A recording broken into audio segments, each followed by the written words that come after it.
ابن شہاب سے روایت ہے، پھر رسول اللہ صلی اللہ علیہ وسلم نے جہاد کیا تبوک کا۔ تبوک ایک مقام کا نام ہے مدینے سے 15 منزل پر شام کے راستے میں، اور آپ صلی اللہ علیہ وسلم کا ارادہ تھا روم اور عرب کے نصارہ کو دھمکانے کا شام میں۔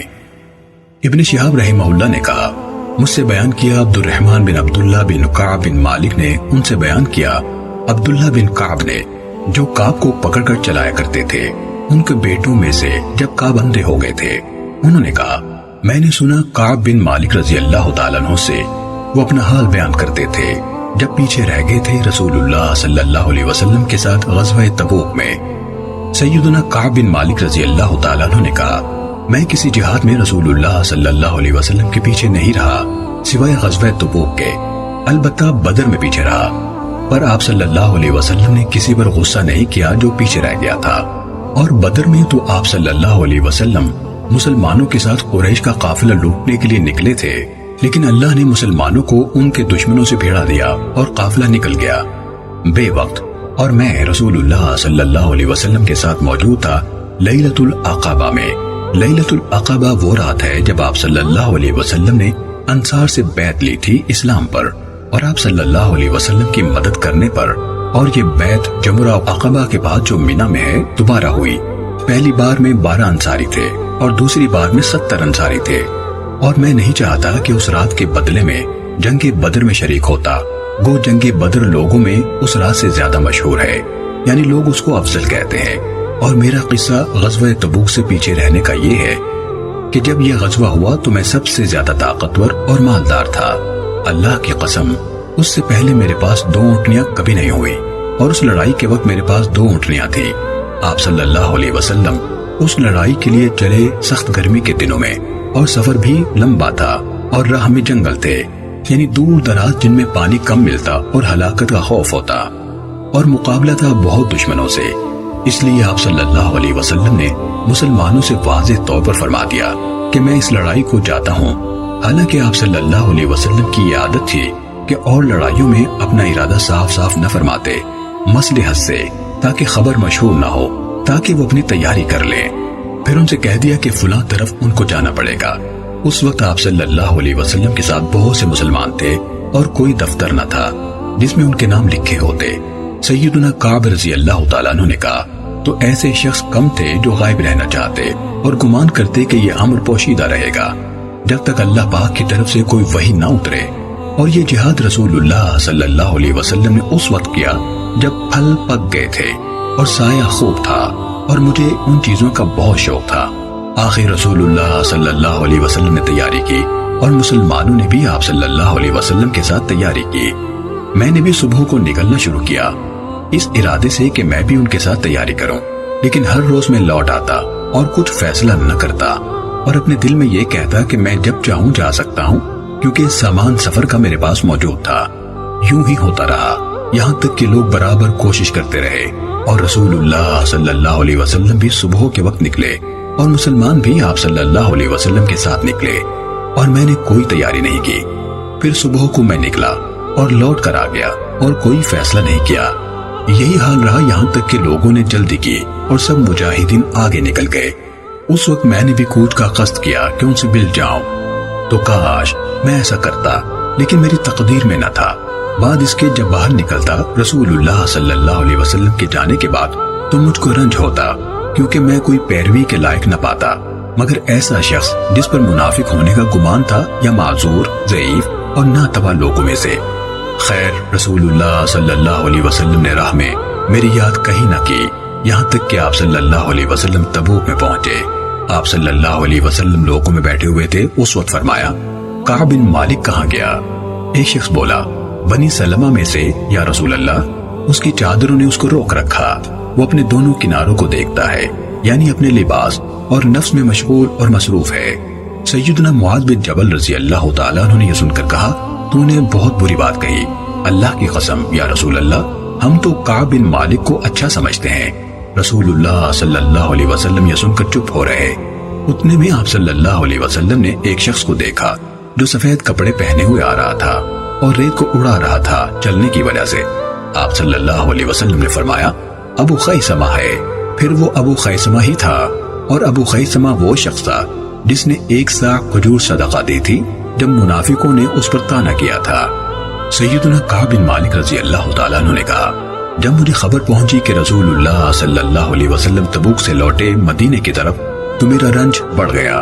میں نے جھوٹ باتیں بنانا شروع کی کہ کوئی بات ایسی کہوں کہ جس سے آپ صلی اللہ علیہ وسلم کا غصہ مٹ جائے کل کے روز، اور اس امر کے لیے میں نے ہر ایک عقل مند شخص سے مدد لینا شروع کی، اپنے گھر والوں میں سے، یعنی ان سے بھی صلاح لی کہ کیا بات بتاؤں۔ جب لوگوں نے مجھ سے بیان کیا کہ رسول اللہ صلی اللہ علیہ وسلم قریب آ پہنچے، اس وقت سارا جھوٹ کافور ہو گیا اور میں سمجھ گیا کہ اب کوئی جھوٹ بنا کر میں آپ صلی اللہ علیہ وسلم سے نجات نہیں پانے کا۔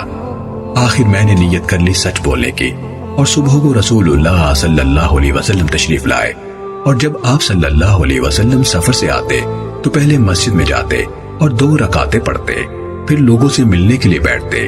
جب آپ صلی اللہ علیہ وسلم یہ کر چکے تو جو لوگ پیچھے رہ گئے تھے انہوں نے اپنے عذر بیان کرنے شروع کیے اور قسمیں کھانے لگے۔ ایسے 80 سے زیادہ چند آدمی تھے۔ آپ صلی اللہ علیہ وسلم نے ان کی ظاہر کی بات کو مان لیا اور ان سے بیعت کی اور ان کے لیے دعا کی، مغفرت کی، اور ان کی نیت یعنی دل کی بات کو اللہ کے سپرد کر دیا۔ یہاں تک کہ میں بھی آیا۔ جب میں نے سلام کیا تو آپ صلی اللہ علیہ وسلم نے تبسم کیا، لیکن وہ تبسم جیسے غصے کی حالت میں کرتے ہیں۔ پھر آپ صلی اللہ علیہ وسلم نے فرمایا، میں چلتا ہوا آیا اور آپ صلی اللہ علیہ وسلم کے سامنے بیٹھا۔ آپ صلی اللہ علیہ وسلم نے فرمایا، تو کیوں پیچھے رہ گیا؟ تو نے تو سواری بھی خرید لی تھی۔ میں نے عرض کیا، یا رسول اللہ، اگر میں آپ کے سوا کسی اور شخص کے پاس دنیا کے لوگوں میں سے بیٹھتا تو میں یہ خیال کرتا کہ کوئی عذر بیان کر کے اس کے غصے سے نکل جاؤں گا، اور مجھے اللہ تعالیٰ نے زبان کی قوت دی ہے، یعنی میں عمدہ تقریر کر سکتا ہوں اور خوب بات بنا سکتا ہوں، لیکن قسم اللہ کی میں جانتا ہوں کہ اگر میں کوئی جھوٹ بات آپ سے کہہ دوں اور آپ خوش ہو جائیں تو مجھ سے تو قریب ہے اللہ تعالیٰ آپ کو میرے اوپر غصہ کر دے گا، یعنی اللہ تعالیٰ آپ صلی اللہ علیہ وسلم کو بتلا دے گا کہ میرا عذر غلط اور جھوٹ تھا، اور آپ صلی اللہ علیہ وسلم ناراض ہو جائیں گے، اور اگر میں آپ سے سچ سچ کہوں گا تو بے شک آپ غصہ ہوں گے، لیکن مجھے امید ہے کہ اللہ تعالیٰ اس کا انجام بخیر کرے گا۔ اللہ کی قسم مجھے کوئی عذر نہ تھا، اللہ کی قسم میں کبھی اتنا طاقتور نہ تھا، نہ اتنا مالدار تھا جتنا اس وقت تھا جب آپ سے پیچھے رہ گیا۔ رسول اللہ صلی اللہ علیہ وسلم نے فرمایا، کعب نے سچ کہا۔ پھر آپ صلی اللہ علیہ وسلم نے فرمایا، اچھا جا، یہاں تک کہ اللہ حکم دے تیرے بارے میں۔ میں کھڑا ہوا اور چند لوگ بنی سلمہ کے دوڑ کر میرے پیچھے ہوئے اور مجھ سے کہنے لگے، اللہ کی قسم ہم نہیں جانتے تم کو، تم نے اس سے پہلے کوئی قصور کیا ہو تو تم عاجز کیوں ہو گئے اور کوئی عذر کیوں نہ کر دیا رسول اللہ صلی اللہ علیہ وسلم کے سامنے، جیسے اور لوگوں نے پیچھے رہ گئے تھے عذر بیان کیے، اور تیرا گناہ مٹانے کے لیے رسول اللہ صلی اللہ علیہ وسلم کا استغفار ہی کافی تھا۔ اللہ کی قسم وہ لوگ مجھ کو ملامت کرنے لگے، یہاں تک کہ میں نے قصد کیا کہ پھر لوٹوں رسول اللہ صلی اللہ علیہ وسلم کے پاس اور اپنے تئیں جھوٹا کروں اور کوئی عذر بیان کروں۔ پھر میں نے ان لوگوں سے کہا، کسی اور کا بھی ایسا حال ہوا ہے جو میرا ہوا ہے؟ انہوں نے کہا، ہاں 2 شخص اور ہیں۔ انہوں نے بھی وہی کہا جو تو نے کہا، اور رسول اللہ صلی اللہ علیہ وسلم نے ان سے بھی وہی فرمایا جو تجھ سے فرمایا۔ میں نے پوچھا، وہ 2 شخص کون ہیں؟ انہوں نے کہا، مرارہ بن ربیعہ اور ہلال بن امیہ واقفی رضی اللہ عنہما۔ ان لوگوں نے ایسے 2 شخصوں کا نام لیا جو نیک تھے اور بدر کی لڑائی میں موجود تھے اور پیروی کے قابل تھے۔ جب ان لوگوں نے ان دونوں شخصوں کا نام لیا تو میں چلا گیا، اور رسول اللہ صلی اللہ علیہ وسلم نے مسلمانوں کو منع کر دیا تھا کہ ہم تینوں آدمیوں سے کوئی بات نہ کرے۔ ان لوگوں میں سے جو پیچھے رہ گئے تھے تو لوگوں نے ہم سے پرہیز شروع کر دیا، اور ان کا حال ہمارے ساتھ بالکل بدل گیا، یہاں تک کہ زمین بھی گویا بدل گئی۔ وہ زمین ہی نہ رہی جس کو میں پہچانتا تھا۔ 50 راتوں تک ہمارا یہی حال رہا۔ میرے دونوں ساتھی تو عاجز ہو گئے اور اپنے گھروں میں بیٹھ رہے روتے ہوئے، لیکن میں تو سب لوگوں میں کم سن اور زوردار تھا۔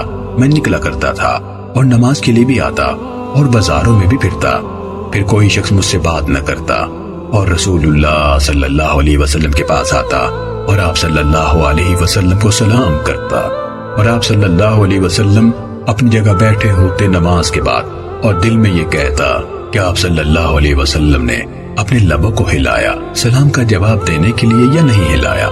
پھر آپ صلی اللہ علیہ وسلم کے قریب نماز پڑھتا اور دزدیدہ نظر سے یعنی کنکھیوں سے آپ صلی اللہ علیہ وسلم کو دیکھتا، تو جب میں نماز میں ہوتا آپ صلی اللہ علیہ وسلم میری طرف دیکھتے، اور جب میں آپ صلی اللہ علیہ وسلم کی طرف دیکھتا تو آپ صلی اللہ علیہ وسلم منہ پھیر لیتے، یہاں تک کہ جب مسلمانوں کی سختی مجھ پر لمبی ہوئی تو میں چلا اور ابو قتادہ رضی اللہ عنہ کے باغ کی دیوار پر چڑھا۔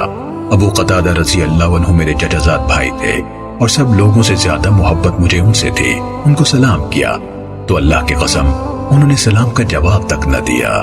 سبحان اللہ۔ رسول اللہ صلی اللہ علیہ وسلم کے تابع ایسے ہوتے ہیں کہ آپ صلی اللہ علیہ وسلم کے ارشاد کے سامنے بھائی بیٹے کی مروت بھی نہیں کرتے۔ جب تک رسول اللہ صلی اللہ علیہ وسلم سے ایسی محبت نہ ہو تو ایمان کس کام کا ہے؟ آپ صلی اللہ علیہ وسلم کی حدیث جب معلوم ہو جائے کہ صحیح ہے تو مجتہد اور مولویوں کا قول جو اس کے خلاف ہو دیوار پر مار دینا چاہیے اور حدیث پر چلنا چاہیے۔ میں نے ان سے کہا، اے ابو قتادہ، میں تم کو قسم دیتا ہوں اللہ کی، تم یہ نہیں جانتے کہ میں اللہ اور اس کے رسول سے محبت رکھتا ہوں۔ وہ خاموش رہے، پھر سے 12 قسم دی تو بولے، اللہ اور اس کا رسول خوب جانتا ہے۔ یہ بھی کعب رضی اللہ عنہ سے نہیں بولے بلکہ خود اپنے میں بات کی۔ آخر میری آنکھوں سے آنسو نکل پڑے اور میں پیٹ موڑ کر چلا اور دیوار پر چڑھا۔ میں مدینے کے بازار میں جا رہا تھا تو ایک کسان شام کے کسانوں میں سے جو مدینے میں اناج بیچنے کے لیے آیا تھا کہنے لگا، کعب بن مالک کا گھر مجھے کون بتائے گا؟ لوگوں نے اس کو اشارہ کیا یہاں تک کہ وہ میرے پاس آیا اور مجھے ایک خط دیا غسان کے بادشاہ کا۔ میں منشی تھا، میں نے اس کو پڑھا۔ اس میں یہ لکھا تھا، بعد حمد و نعت کے کعب رضی اللہ عنہ کو معلوم ہو کہ ہم کو یہ خبر پہنچی ہے کہ تمہارے صاحب نے یعنی رسول اللہ صلی اللہ علیہ وسلم نے تجھ پر جفا کی ہے، اور اللہ تعالی نے تم کو ذلت کے گھر میں نہیں کیا، نہ اس جگہ جہاں تمہارا حق ضائع ہو، تو تم ہم سے مل جاؤ، ہم تمہاری خاطرداری کریں گے۔ میں نے جب یہ خط پڑھا تو کہا، یہ بھی ایک بلا ہے، اور اس خط کو میں نے چولہے میں جلا دیا۔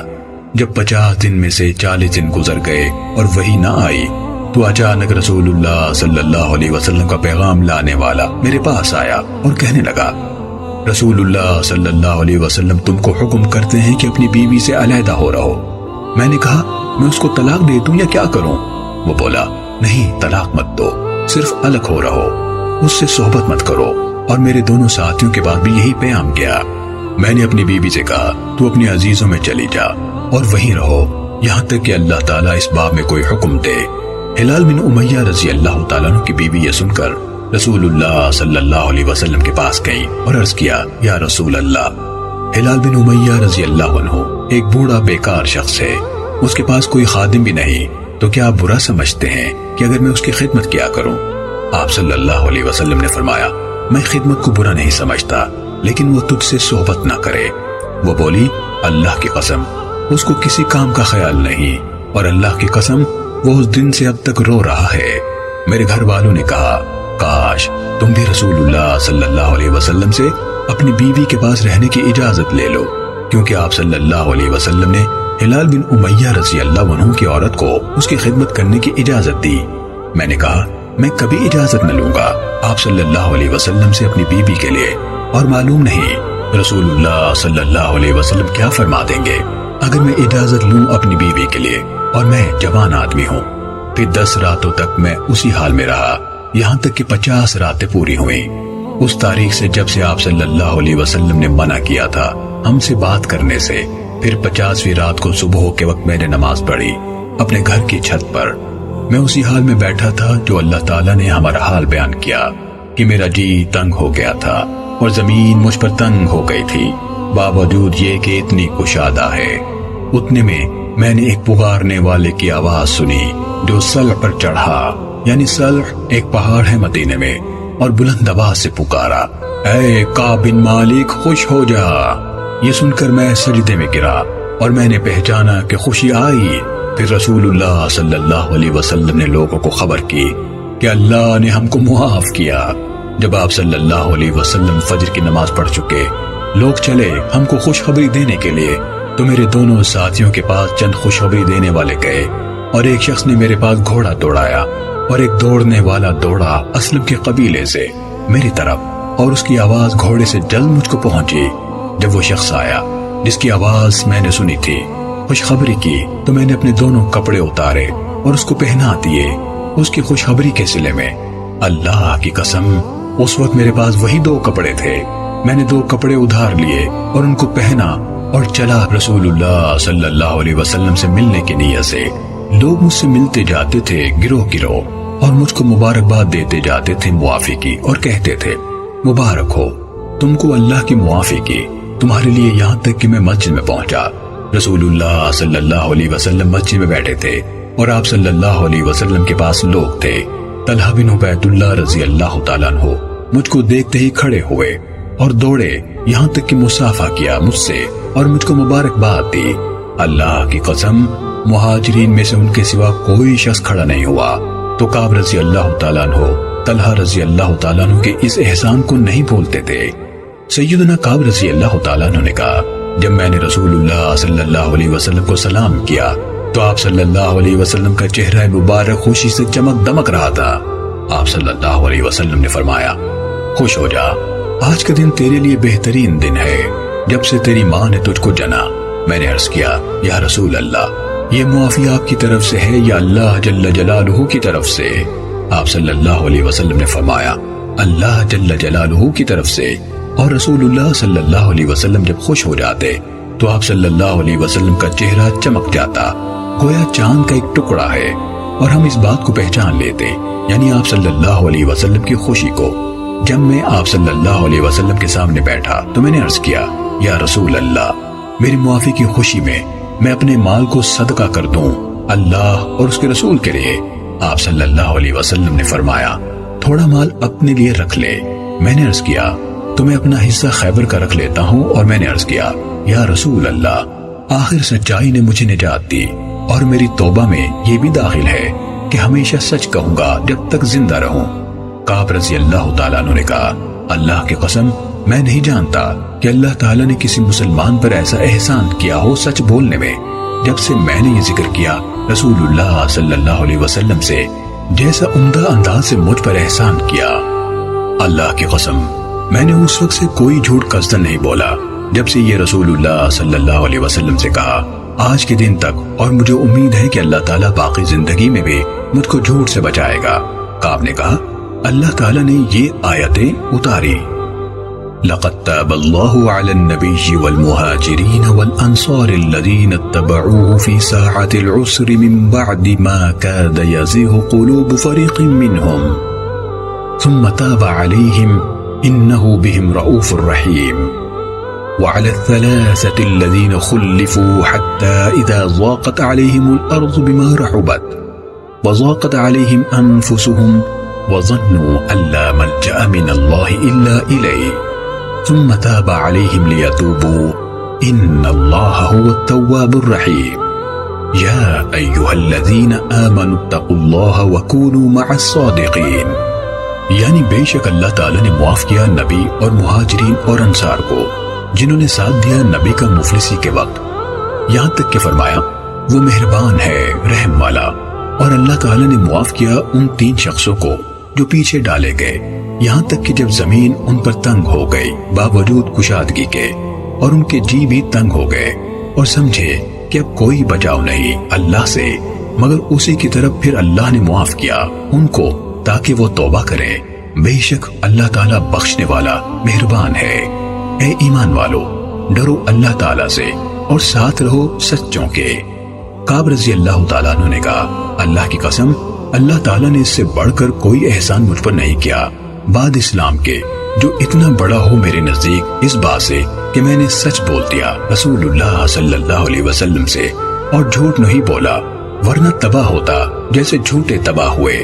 اللہ تعالیٰ نے جھوٹوں کی جب وحی اتاری تو ایسی برائی کی کہ کسی کی نہ کی، تو فرمایا سَيَحْلِفُونَ بِاللَّهِ لَكُمْ إِذَا انقَلَبْتُمْ إِلَيْهِمْ لِتُعْرِضُوا عَنْهُمْ فَأَعْرِضُوا عَنْهُمْ إِنَّهُمْ رِجْسٌ وَمَأْوَاهُمْ جَهَنَّمُ جَزَاءً بِمَا كَانُوا يَكْسِبُونَ يَحْلِفُونَ لَكُمْ لِتَرْضَوْا عَنْهُمْ فَإِن تَرْضَوْا عَنْهُمْ فَإِنَّ اللَّهَ لَا يَرْضَى عَنِ الْقَوْمِ الْفَاسِقِينَ۔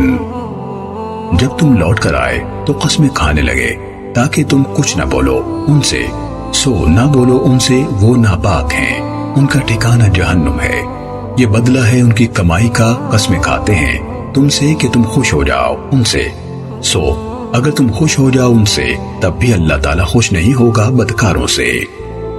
سیدنا کعب رضی اللہ تعالیٰ عنہ نے کہا ہم پیچھے ڈالے گئے تینوں آدمی ان لوگوں سے جن کا عذر رسول اللہ صلی اللہ علیہ وسلم نے قبول کیا۔ جب انہوں نے قسم کھائی تو بیعت کی ان سے اور استغفار کیا ان کے لیے، اور ہم کو رسول اللہ صلی اللہ علیہ وسلم نے ڈال رکھا، یعنی ہمارا مقدمہ ڈال رکھا، یہاں تک کہ اللہ تعالیٰ نے فیصلہ کیا۔ اسی سبب سے اللہ تعالیٰ نے فرمایا معاف کیا ان تینوں کو جو پیچھے رہ گئے۔ اور اس لفظ سے یعنی خلفو سے مراد یہ نہیں ہے کہ ہم جہاد سے پیچھے رہ گئے، بلکہ مراد وہی ہے ہمارے مقدمے کا پیچھے رہنا اور ڈال رکھنا آپ صلی اللہ علیہ وسلم کا، اس کو بنسبت ان لوگوں کے جنہوں نے قسم کھائی اور عذر کیا آپ صلی اللہ علیہ وسلم سے، اور آپ صلی اللہ علیہ وسلم نے قبول کیا ان کے عذر کو۔ صحیح مسلم حدیث نمبر 7016۔